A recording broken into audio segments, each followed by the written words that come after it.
નમસ્કાર, network news ગુજરાતમાં આપનું સ્વાગત છે. નેટવર્ક વિશેષ સાથે હું છું કુમલ. એક તરફ કોરોનાનું સંક્રમણ વધી રહ્યું છે, જ્યારે બીજી તરફ તેની વેક્સિનને લઈને અનેક અસમંજસ સર્જાઈ રહી છે. કઈ વેક્સિન ક્યારે આપવામાં આવશે અને કેવી રીતે આપવામાં આવશે તે એક મોટો સવાલ થઈ રહ્યો છે. અમદાવાદમાં 15 જાન્યુઆરીથી કોરોના માટેની સિરમ ઇન્સ્ટિટ્યૂટની કોવેક્સિન આપવાના શુભારંભની શક્યતાઓ છે. વધુ વાત કરવામાં આવે તો આ વેક્સિન પહેલા તબક્કામાં 55,000 હેલ્થ વર્કર, બીજા તબક્કામાં 55,000 કોરોના વોરિયર્સ અને ત્રીજા તબક્કામાં 50થી વધુની વયના લોકો અને 50થી ઓછી વયના પરંતુ કોમોર્બિડ હોય તેમને રસી આપવામાં આવશે.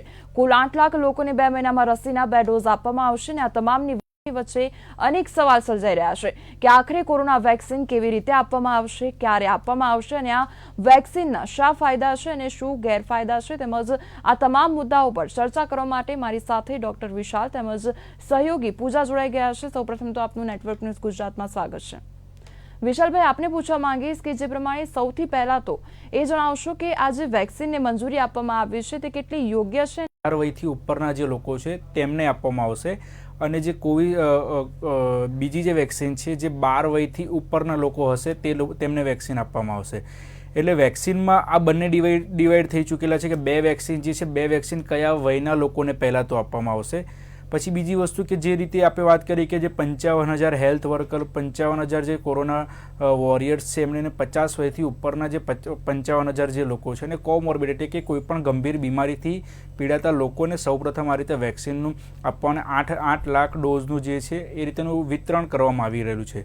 એટલે કે જે વેક્સિન જે છે કઈ રીતે ડિસ્ટ્રીબ્યુટ કરવું, કોને જે આપણે આની સૌપ્રથમ કામગીરીની અંદર આ લોકોએ જે કરી છે કે કામગીરી પહેલેથી આ લોકોએ સર્વે કરીને નક્કી કરેલા છે કે કયા કયા વર્કર્સ છે, કયા કયા ફ્રન્ટલાઇન વોરિયર્સ છે અને 50 વર્ષથી ઉપરના કે જેમને બીમારીથી સપડાઈ રહ્યા છે તેવા લોકોને સૌપ્રથમ આ ડોઝ આપવાનું નક્કી કર્યું છે. જે આપણે 15 જાન્યુઆરી જે તારીખ બતાવાઈ રહી છે કે 15 જાન્યુઆરીથી આ વસ્તુનું ટ્રાયલ મીન્સ કે આ વેક્સિન આપવાનું શરૂ કરવામાં આવશે.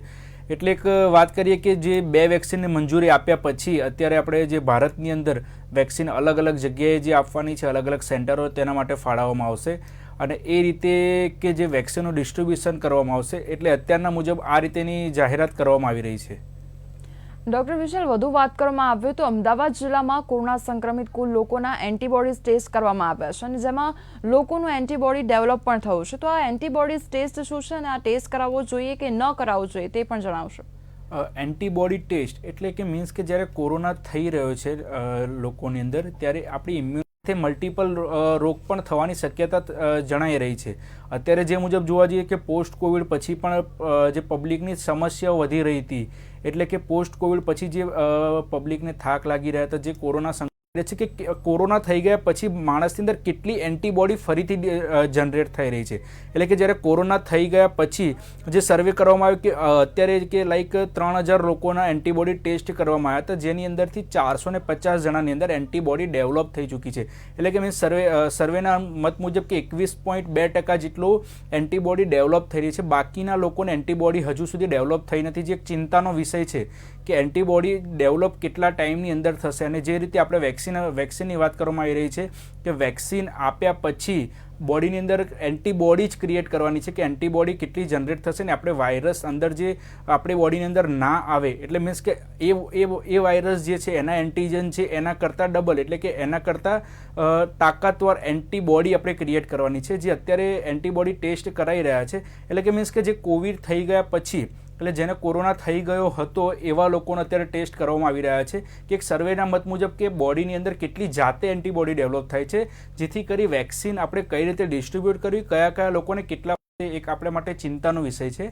અને અત્યારે એક જોવા જઈએ કે સર્વેના મત મુજબ કે જેને કોરોના નથી થયો તેવા લોકોના પણ એન્ટીબોડી ટેસ્ટ કરવામાં આવી રહ્યા છે, જેથી કરી આપણને એ માલુમ પડે કે એન્ટીબોડી જે નોર્મલ પર્સન છે કે જેને કોરોના નથી થયો તેની અંદર ડાઉન થાય છે કે નોર્મલ રહે છે, પણ એ રેશિયો પણ થોડોક ક્યાંકનો ક્યાંક ઓછો જોવા મળ્યો. એટલે કે એક આ ચિંતાનો વિષય છે કે આ કોરોના કાળની અંદર એન્ટીબોડી કે જે આપણા બોડીની અંદર જે છે એને પણ ડાઉન કરે છે અને કોરોના થઈ ગયા પછી જે વીકનેસ છે અને જે એન્ટીબોડી આપણે ઓલરેડી ડાઉન થઈ ચૂકી છે એને કઈ રીતે જનરેટ કરવી, એક આપણા માટે અત્યારે એક ચિંતા અને પડકારરૂપ સાબિત થઈ રહ્યું છે.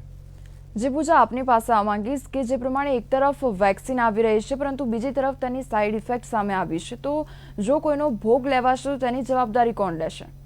જી કોમલ, આપણે જોઈએ કે કોરોનાના કારણે અત્યાર સુધીમાં લાખો લોકોના વિશ્વભરમાં જીવ ગયા છે, ત્યારે જે વેક્સિન આવી છે એ બધાની માટે રાહતના સમાચાર છે. પરંતુ જે તમે વાત કરી કે વેક્સિનની સાઈડ ઇફેક્ટ છે, તો ડૉક્ટરો દ્વારા એવું કહેવામાં આવી રહ્યું છે કે જેવી રીતે બાળકને પોલિયોની રસી આપવામાં આવે છે ને પછી બાળકને શરદી ખાંસી કે થોડા દિવસ સુધી થોડો માઇનર તાવ રહેવો ને આવી કહેવામાં આવી રહી છે, પરંતુ જે તમે કીધું કે ભોગ લેવાઈ રહ્યો છે, અત્યારે તો એવું મોટા પ્રમાણમાં ક્યાંય સામે નથી આવ્યું કે કોરોનાની વેક્સિન લીધા બાદ કોઈનો જીવ ગયો હોય અને કોઈને બહુ મોટી સમસ્યા સર્જાઈ હોય. અને આગળ જો કદાચ એવું થાય છે તો એનો રોક લગાવવામાં અથવા એમાં વેક્સિનેશનમાં કંઈ ફેરફાર કરવામાં આવે એવું શક્ય બની શકે છે, પણ અત્યાર સુધી એવું કંઈ સામે નથી આવ્યું. અને જે કોરોનાની વેક્સિનો લાંબા સમયથી રાહ જોવાઈ રહ્યા હતા, એના ઘણા બધા ટ્રાયલ્સ તબક્કાવાર કરીને પછી વેક્સિનેશનને મંજૂરી આપવામાં આવી છે, તો કદાચ આવી કોઈ ઘટના બને એવું શક્ય લાગતું નથી. કોમલ જી વિશાલભાઈ, આપની પાસે આવવા માંગીશ કે જે પ્રમાણે વેક્સિન તો આવી ગઈ છે, પરંતુ આ વેક્સિનનું હવે કઈ રીતે તેનું ડિસ્ટ્રીબ્યુશન કરવામાં આવશે અને કયા સેન્ટર પર મળી આવશે, તેમજ કઈ રીતે આ કામગીરી કરવામાં આવશે તે જણાવશો. જ્યારે આપણે વેક્સિન અત્યારે આવી ગઈ છે અને જે 15 તારીખથી આપવાની છે, તો સૌપ્રથમ કામગીરીની અંદર આપણે ઓલરેડી રજિસ્ટ્રેશન વાત કરી કે ઓલરેડી રજિસ્ટ્રેશન આ લોકોએ જે થઈ ચૂકેલા છે, મીન્સ કે સર્વે કરી ગયા હતા, એટલે પહેલો જે આપણો ફેઝ રહેશે તેની અંદર રજિસ્ટ્રેશનની અંદર જે હેલ્થ વર્કર્સ છે અને જે કોરોના વોરિયર્સ છે, ફ્રન્ટલાઇન વોરિયર્સ અને 50 વર્ષથી ઉપરના, એમની યાદી એક બનાવી ચૂક્યા છે. અને જે આપણે કોવિન એપ્લિકેશન અને કોવિન વેબસાઇટ છે તેની ઉપર પણ એ માહિતી અપલોડેશન કરવામાં આવી રહી છે. અને પહેલા ફેઝની અંદર જો તમારો આની અંદર સૌપ્રથમ કે તમારે રજિસ્ટ્રેશન કરાવવું રહેશે, એ ફરજિયાત છે. એટલે કે રજિસ્ટ્રેશન કરાયા બાદ તમારા ઉપર એક SMS આવશે. રજિસ્ટ્રેશન વખતે તમારે જે છે પૂરતી પોતાની માહિતી વિગત આપવી પડશે અને એક આઈડી પ્રૂફ, જે ભારત સરકાર માન્ય આઈડી પ્રૂફ હશે, તે આધાર કાર્ડ અથવા વોટિંગ કાર્ડ જવાનું છે, તે ડિટેલ આપવામાં આવશે કે જે તે સમય તમારે નિર્ધારિત સમય તમારે ત્યાં પહોંચી જવાનું રહેશે. પછી ત્યાંની પ્રોસેસ 3 ડિપાર્ટમેન્ટમાં અલગ અલગ ડિવાઈડ કરવામાં આવી છે કે ત્યાં ગયા પછી સૌપ્રથમનો જે તબક્કો હશે કે જેની અંદર ક્લાસ 2, ક્લાસ 3 અને ક્લાસ 4 અધિકારીઓ જે છે તેની નિયુક્તિ અત્યારે કરવામાં આવી રહી છે, કે જેની અંદર સૌપ્રથમ તમારું આઈડી કાર્ડ છે ચેક કરવામાં આવશે કે તમે જે વખતે રજિસ્ટ્રેશન કરાયું હતું એ આઈડી કાર્ડ હશે, એ તો તમારો ફરજિયાત લઈ જવાનું રહેશે. સાથે સાથે બીજું એક આઈડી કાર્ડ લઈ જવાનું રહેશે. આ એક ફરજિયાત પ્રોસેસમાં મૂકવામાં આવ્યું છે કે આ વસ્તુ જોઈશે. પ્લસ બીજી વસ્તુ, તમે ત્યાં ગયા પછી તમારું જનરલ ચેકઅપ, એટલે કે શરદી ખાંસી અથવા તાવ આવી કોઈ પણ ઇફેક્ટ હશે એનું ચેકિંગ કરવામાં આવશે. એટલે કે આ રીતેની કોઈ ઇફેક્ટ હશે તો તેને અડધો કલાક કે 1 કલાક માટે બાજુના વોર્ડની અંદર ચેકઅપ માટે રાખવામાં આવશે.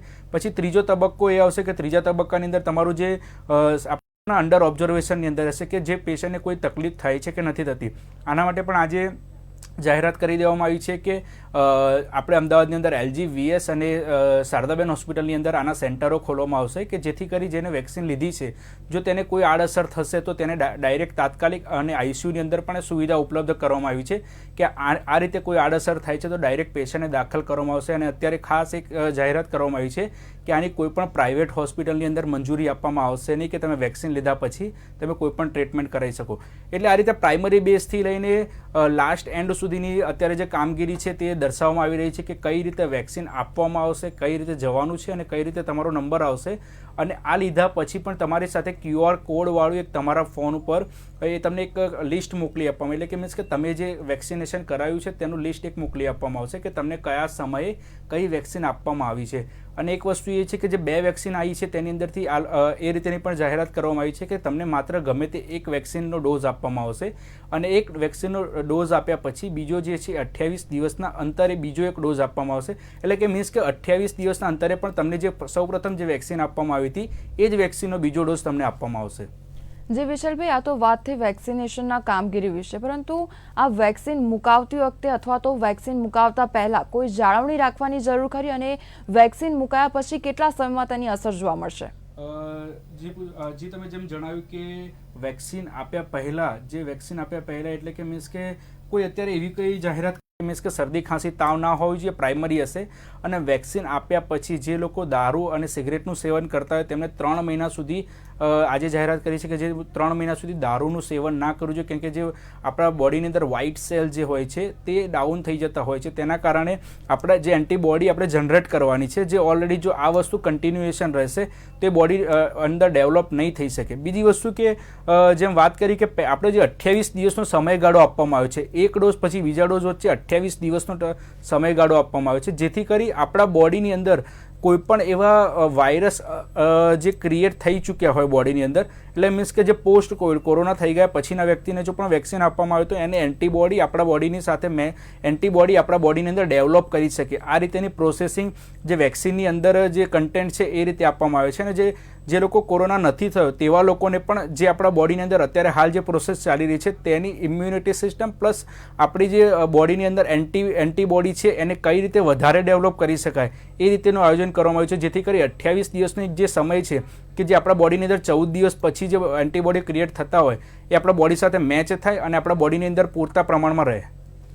જી પૂજા, આપની પાસે આવવા માંગીશ કે જે પ્રમાણે વિશાલભાઈએ વાત કરી કે વેક્સિનેશનની કામગીરી વિશે વાત કરી અને કીધું કે તમામના નામોની જે કહેવાય કે યાદી બનાવવામાં આવી છે ને ત્યારબાદ વેક્સિનેશનની કામગીરી હાથ ધરવામાં આવશે, પરંતુ ક્યાંક ને ક્યાંક ના લોકોને વેક્સિન પહેલા આપવામાં આવશે અને 50 વર્ષ કરતાં ઓછા પરંતુ જે લોકોને ગંભીર રોગ છે એ લોકોને વેક્સિન આપવામાં આવશે. તો એવી જ રીતે યાદીમાં પણ કરવામાં આવ્યું હતું કે બધાના ઘરે જઈને એમના નામ નોંધીને એમની આયુ સાથે અને જે 50 વર્ષ કરતાં ઓછા છે એમને કોઈ ગંભીર રોગ તો નથી એની નોંધ લેવામાં આવી હતી. અને આપણે જ્યારે વાત કરીએ, તમે કીધું કે કોરોનાના આંકડાઓ છુપાવવામાં આવ્યા હતા સરકાર દ્વારા અથવા એનામાં કંઈક સરકારનો હાથ હોય એવું લાગી રહ્યું હતું, પણ હવે આપણે વાત કરીએ વેક્સિનની તો વેક્સિનના આંકડા સરકાર દ્વારા છુપાવવામાં ન જ આવે, કેમ કે વેક્સિન વધુ લોકોને આપવામાં આવે સરકારની સફળતા દર્શાવે છે. તો જેટલા વધુ લોકોને વેક્સિન આપશે સરકાર એના સાચા જ આંકડા આપશે. અને સરકાર દ્વારા જે વેક્સિનની કામગીરી છે વેક્સિનેશન ને પણ ટ્રેનિંગ આપવામાં આવી છે અને ડોક્ટરોને પણ ટ્રેનિંગ આપવામાં આવી છે કે કેવી રીતે વેક્સિનેશનની પૂરી પ્રક્રિયા કરવામાં આવશે. તો સરકાર દ્વારા આખી જે તૈયારી છે એ ક્રમબંધ કરી લેવામાં આવી છે અને હવે એ જોવાનું રહેશે કે ઠેર ઠેર જે મોક ડ્રીલ યોજવામાં આવી છે અને જ્યારે સાચે વેક્સિનેશનની કામગીરી શરૂ કરવામાં આવશે ત્યારે આજે આટલી બધી જે પૂર્વ તૈયારીઓ કરવામાં આવી છે એના સારા પરિણામ જોવા મળશે કે નહીં તે તો વેક્સિનેશનની પ્રક્રિયા દરમિયાન જ ખબર પડશે. પરંતુ સરકાર દ્વારા વેક્સિનેશનની પ્રક્રિયામાં કંઈક છુપાવવા જેવું નથી, એ બધું જાહેર કરીને જ કરશે, કેમ કે એ સરકારની વાહવાઈ માટે બહુ આવશ્યક છે, કેમ કે કોરોનાના આંકડા એ સરકારની જે કહેવાય ને કે ભૂલ દર્શાવતા હતા, પણ વેક્સિનેશન જેટલું વધુ લોકોને થશે એનાથી સરકારની કામગીરી પણ દર્શાવવામાં આવશે. તો આમાં કોઈ છુપાવવા જેવી વાત તો નથી લાગી રહી. જી વિશાલભાઈ, આપની પાસે માંગીશ કે જે પ્રમાણે ફાઇઝર વેક્સિનની વાત કરવામાં આવે તો તેની સાઇડ ઇફેક્ટ જોવા મળી છે અને તેનાથી એક હેલ્થ વર્કરનું પણ મોત નીપજી ચૂક્યું છે. તો આ જો આપણા દેશમાં આવશે તો તેની શું અસર સર્જાશે?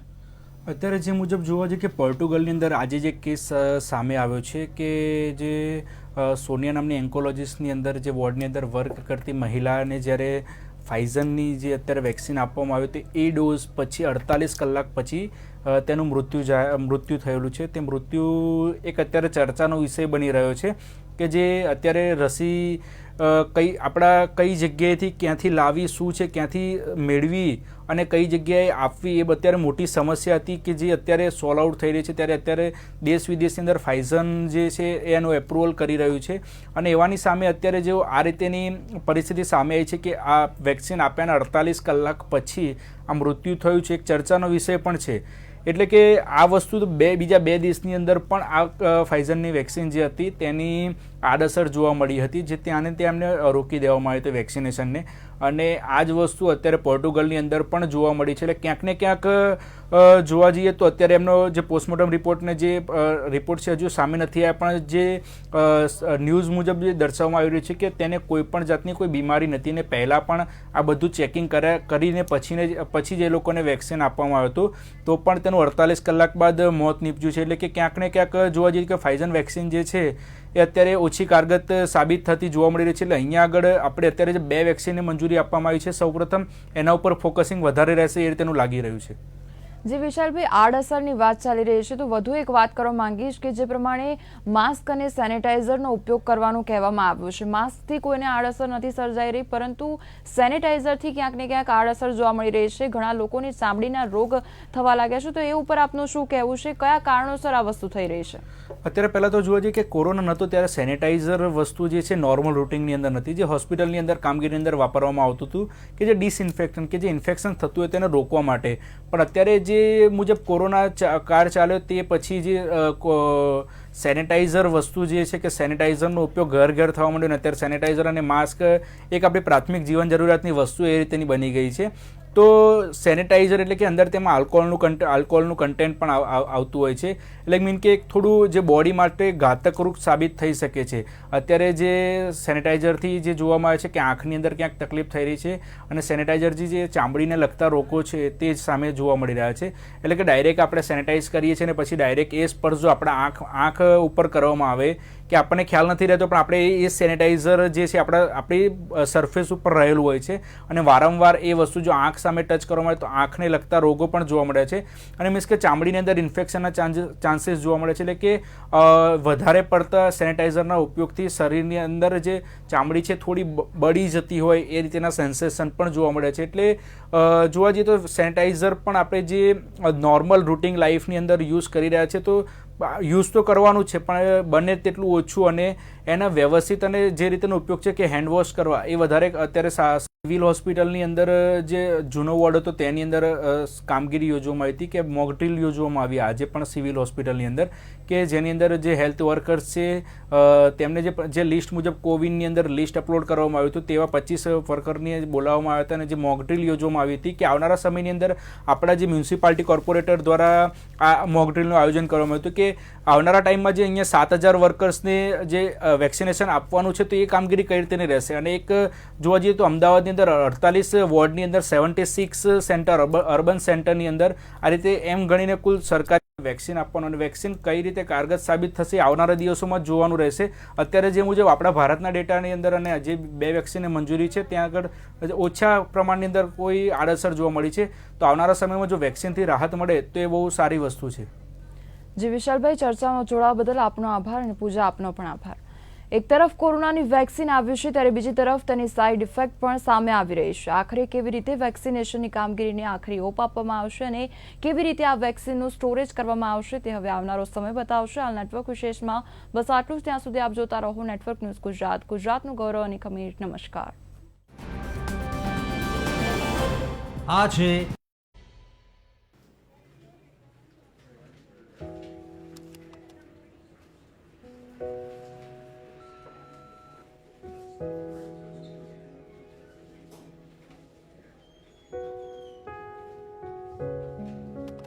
પણ આઈવીએફ ટ્રીટમેન્ટના રૂપિયા બ્લિસ આઈવીએફએ શ્રેષ્ઠ સુવિધા સાથે અમને ધીરજ પણ આપી અને પરિણામ પણ, એ પણ ઓછા ખર્ચમાં. ઓહ, ધેટ્સ ગ્રેટ. તો પછી આજે તમે અહીંયા? આજે એનો બર્થડે છે એટલે ડૉક્ટર અંકલને ચોકલેટ આપવા આવી છે. અને એની મમ્મી દુનિયાની સૌથી ખુશ મમ્મી પોતાની દીકરી માટે શોપિંગ કરી રહી છે. All thanks to Bliss IVF. નિસંતાન દંપતી માટે શ્રેષ્ઠ ટેકનોલોજી અને ઓછામાં ઓછા